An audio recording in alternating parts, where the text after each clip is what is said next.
પ્રશ્ન તો આપણે સ્વાધ્યાય 13 ઘનફળ ક્ષેત્રફળમાં 13.1 પૂરું કર્યું તો આજે આપણે સ્વાધ્યાય 13.2 ચાલુ કરશું। અહીંયા આપણે પહેલા સ્વાધ્યાયમાં ક્ષેત્રફળના દાખલા હતા, હવે આપણે 13.2 જે કરશું એમાં ઘનફળના દાખલા આવશે, એમાં આપણે ઘનફળના સૂત્ર લેવાના છે। રીત એ જ રીતે છે, ઘનફળમાં ક્ષેત્રફળમાં જે રીતે આપણે વચ્ચે પ્લસ સાઇન મૂકતા કે માઈનસ સાઇન મૂકતા તે જ રીતે આપણે અહીં પ્લસ સાઇન કે માઈનસ સાઇન બે સંયુક્ત પદાર્થ હશે એમાં પ્લસ કે માઈનસ સાઇન કરી આપણે દાખલા ગણવાના છે। તો આજે આપણે ઉદાહરણ 6 લેશું। હવે ઉદાહરણ 6 માં એવું આપેલું છે એક જ્યુસ વાળો એક આકૃતિમાં દર્શાવ્યા પ્રમાણે પાત્રમાં શું છે જ્યુસ આપતો હતો। હવે તે પાત્ર છે નળાકાર છે, જે કે પાત્રમાં પોતે જ્યુસ આપતો હતો તે નળાકાર આકાર છે, જેનો વ્યાસ આ પાત્ર નળાકાર છે જેનો વ્યાસ 5 છે, એટલે આ જે નળાકાર પાત્ર છે તેનો વ્યાસ 5 છે। હવે તેનો નીચેનો ભાગ છે અર્ધગોળક આકારનો છે, આવી રીતે છે, બરાબર છે, આવો અર્ધગોળક આકારનો ભાગ છે। હવે તે અને અંદરનો તરફ ઉપસેલો છે, બરાબર। તો આ જે પાત્ર છે પાત્રમાં કેટલું જ્યુસ સમાઈ શકે તે આપણે ગોતવાનું છે। હવે આની અંદર છે આપણે સૌથી પહેલા અર્ધગોળક માટે જોઈએ તો અર્ધગોળકનો વ્યાસ આપણને આપેલો છે, વ્યાસ કેટલો આપેલો છે 5 સેમી આપેલું છે, તો ત્રિજ્યા વ્યાસના છેદમાં 2 એટલે 5 ના છેદમાં 2 થયું। હવે આપણે નળાકાર માટે તો આની જે ત્રિજ્યા તે ત્રિજ્યાની આવશે તો 5 ના છેદમાં 2 લખશું, બરાબર। હવે ઊંચાઈ અંદર આપેલી છે 10 આપેલી છે, શું આપેલી છે ઊંચાઈ 10 આપેલી છે, બરાબર।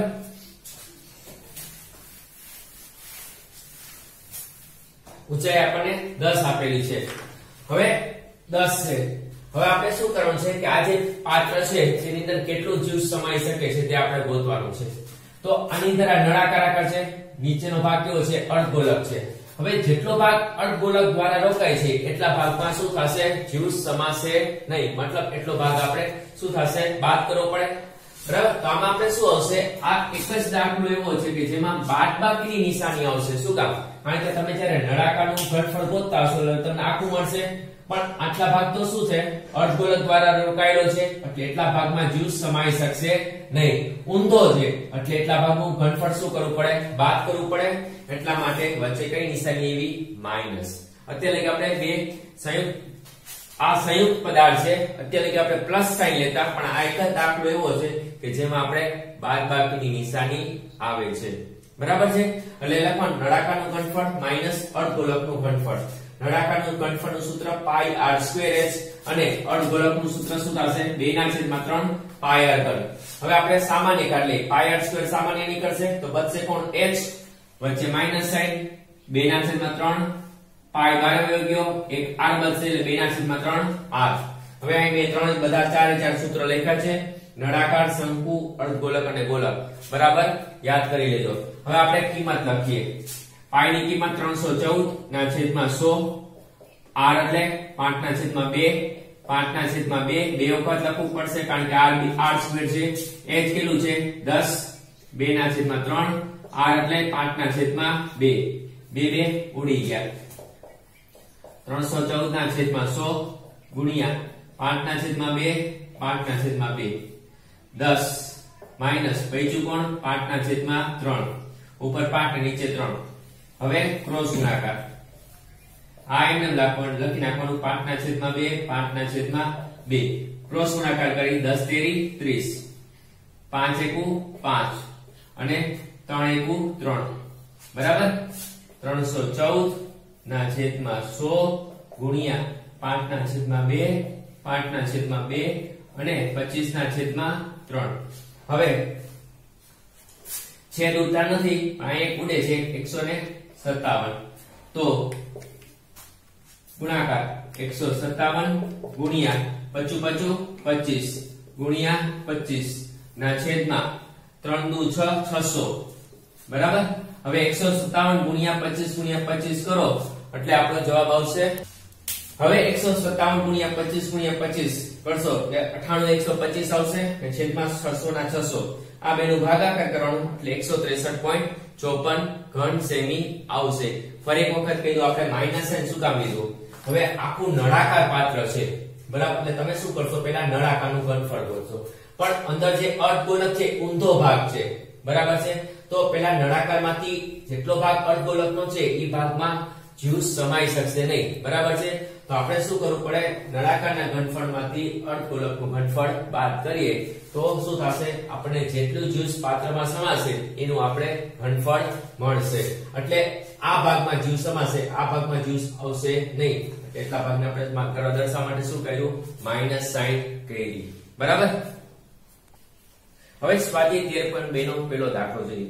હવે અહીં એક ઘન પદાર્થ આપેલો છે, ઘન એટલે સંયુક્ત પદાર્થ.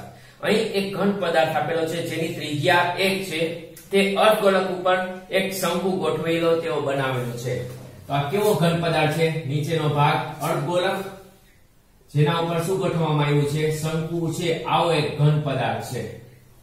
સમજાઈ ગયું? જેમાં લખ્યું છે કે એક સેમી ત્રિજ્યા ધરાવતા અર્ધગોળક ઉપર તેટલી ત્રિજ્યા ધરાવતો શંકુને ગોઠવીને બનાવવામાં આવ્યો છે. એટલે નીચેનો ભાગ અર્ધગોળક, ઉપરનો ભાગ શંકુ. હવે શંકુની ઊંચાઈ તેની ત્રિજ્યા જેટલી છે, એટલે ત્રિજ્યા કેટલી આપેલી છે, કે 1 છે, બરાબર છે? અને આ જે છે તેની ઊંચાઈ કેટલી આપેલી છે, કે જેટલી ત્રિજ્યા તેટલી તેની ઊંચાઈ છે. એટલે ત્રિજ્યા 1 છે, તો ઊંચાઈ કેટલી થશે, 1 થશે. તો સૌથી પહેલા અર્ધગોળક માટે ત્રિજ્યા કેટલી આપેલી છે, 1 સેમી. હવે શંકુ માટે ત્રિજ્યા કેટલી થશે, 1 સેમી. હવે ઊંચાઈ શું કીધું છે, કે જેટલી ત્રિજ્યા છે તેટલી તેની ઊંચાઈ છે, માં લખેલું છે.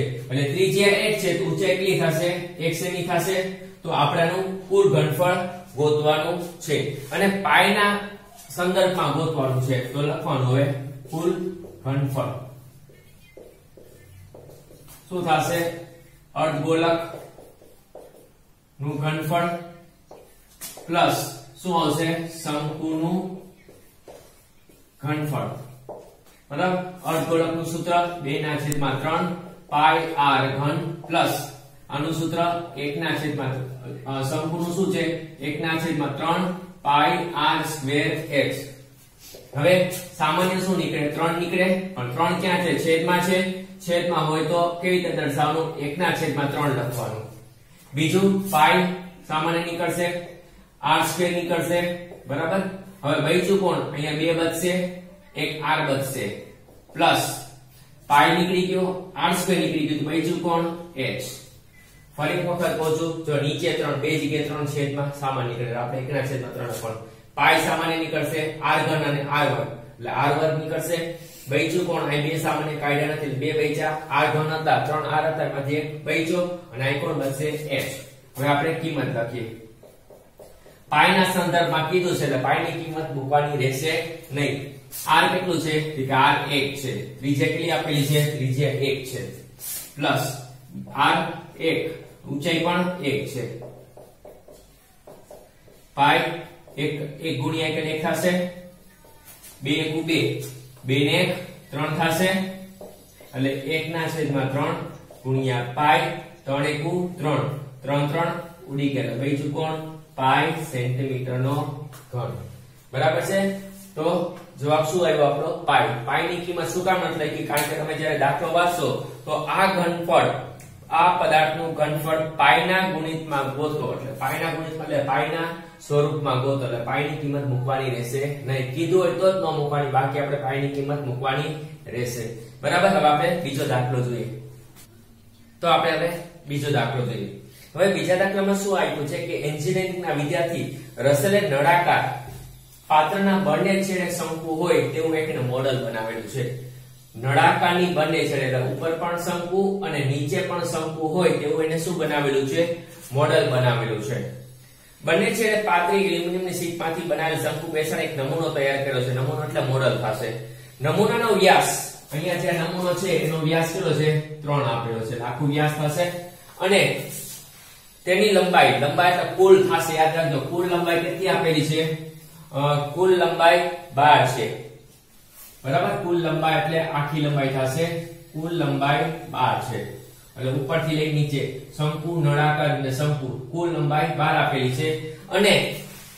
અને રસેલ અને જો શંકુની ઊંચાઈ એમાં ચોપડ કરી છે, શંકુ છે તેની ઊંચાઈ આપણને 2 આપેલી છે. આ શંકુની ઊંચાઈ આટલી થશે, ઉપરની જે શંકુની ઊંચાઈ 2 હોય તો નીચેની શંકુની ઊંચાઈ કેટલી થશે, 2 થશે, બરાબર છે? ત્રિજ્યા હંમેશા કેવી હોય? બેની સરખી હોય. તો સૌથી પહેલા આપણે નળાકાર વિશે લખશું. તો લખવાનું નળાકાર માટે શું આપેલું છે? ત્રિજ્યા, સોરી વ્યાસ આપેલું છે. ઓલા વિશે લખી નાખીએ આપણે, શંકુ વિશે લખીએ. શંકુ માટે બરાબર છે. વ્યાસ, વ્યાસ કેટલો આપેલો છે? વ્યાસ 3 છે.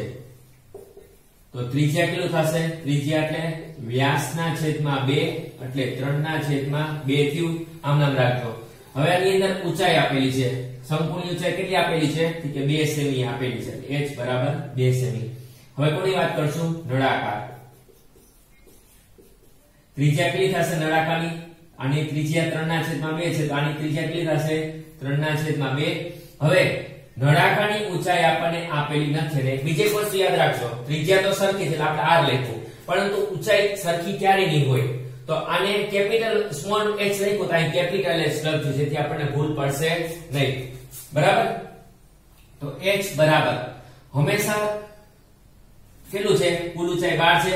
હવે મેં તમને પહેલા કીધું હતું કે કુલ ઊંચાઈ જ્યારે પણ આપેલી હોય ત્યારે કુલ ઊંચાઈમાંથી ત્રિજ્યા બાદ કરવાની. પણ અહીં તો શંકુ છે, પણ એટલે અહીંયા જો શંકુ હોય તો શંકુની ઊંચાઈ બાદ કરવાની રહેશે. ઓલામાં શું છે કે અર્ધગોળક માટે જે ત્રિજ્યા હોય તે તેની ઊંચાઈ હોય, એટલે આપણે શું કરતા? કુલ ઊંચાઈમાંથી ત્રિજ્યા બાદ કરતા.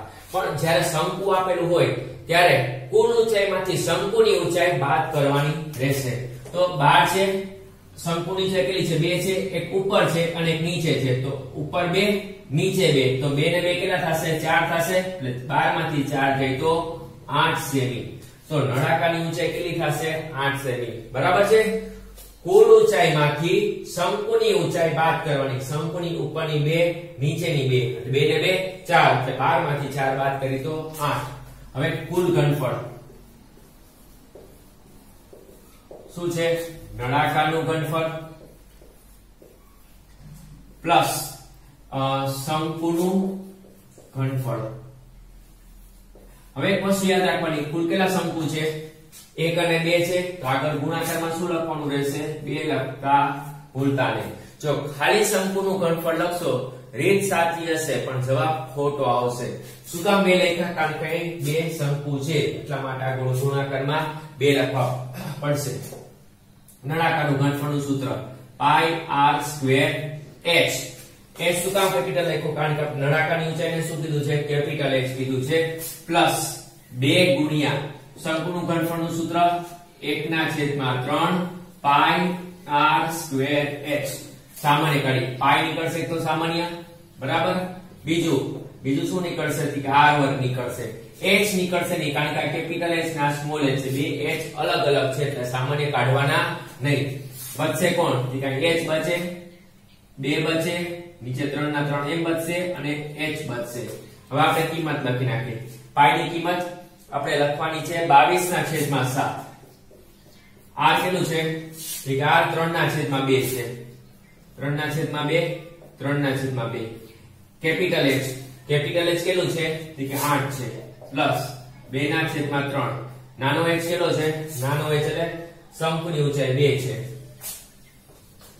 બરાબર? 22/7, 3/2, 3/2, 8 પ્લસ છેદ તો નથી એટલે 2 દુ 4/3 થાય. હવે 22/7 ગુણ્યા 3/2, 3/2 ક્રોસ ગુણાકાર 8 તેરી 24, 4 એકુ 4 અને 3 એકુ 3. શું આવશે? 22/7, 3/2, 3/2 ગુણ્યા 24 4 28, 28/3. બરાબર છે? હવે છેદ ઉડાડી 7 ચોક 28, 2 દુ 4, 2 ઉડી ગયા, 3 3 ઉડી ગયા. બીજું કોણ? 22 ગુણ્યા 3, 22 તેરી 66 સેમીનો ઘન. તો જવાબ શું આવ્યો? 66 સેમી ઘન આવ્યો. હજી એક વખત કહી દઉં છું, મોડલ કઈ પ્રકારનું છે? નળાકારની ઉપર અને નીચેની તરફ શંકુ લગાડેલું છે. બરાબર છે? વ્યાસ 3 આપ્યો છે એટલે વ્યાસ ઉપરથી આપણે ત્રિજ્યા કોઈતું વ્યાસના છેદમાં 2 એટલે 3/2 ઊંચાઈ શંકુની ઊંચાઈ 2 આપેલી છે એટલે શંકુની h બરાબર 2. નળાકાર માટે આ એટલું જ રહેશે. હવે નળાકારની ઊંચાઈ નથી એકી તો આપણે શું કરવું પડે, કુલ ઊંચાઈમાંથી શું કરવાનું, શંકુની ઊંચાઈ બાદ કરવાની. એટલે 12 માંથી 4 બાદ કર્યા. શું કામ, ઉપરના શંકુની ઊંચાઈ 2 છે, નીચેના શંકુની ઊંચાઈ 2 છે. 2 ને 2 4 એટલે 12 માંથી 4 થાય તો 8. બાકી બધું બરાબર છે. અને જે 2 ગુણ્યા શંકુનું ઘનફળ, શું કામ 2 લખ્યું, કારણ કે 2 શંકુ હોવાથી આપણે ગુણાકારમાં 2 લખ્યા છે. તો આજે આપણે 3 દાખલા ગણ્યા છે. ફેરબુકમાં લખજો, રફબુકમાં 3 વખત લખવાના છે અને દાખલા ઇમ્પોર્ટન્ટ છે, પૂછાય છે.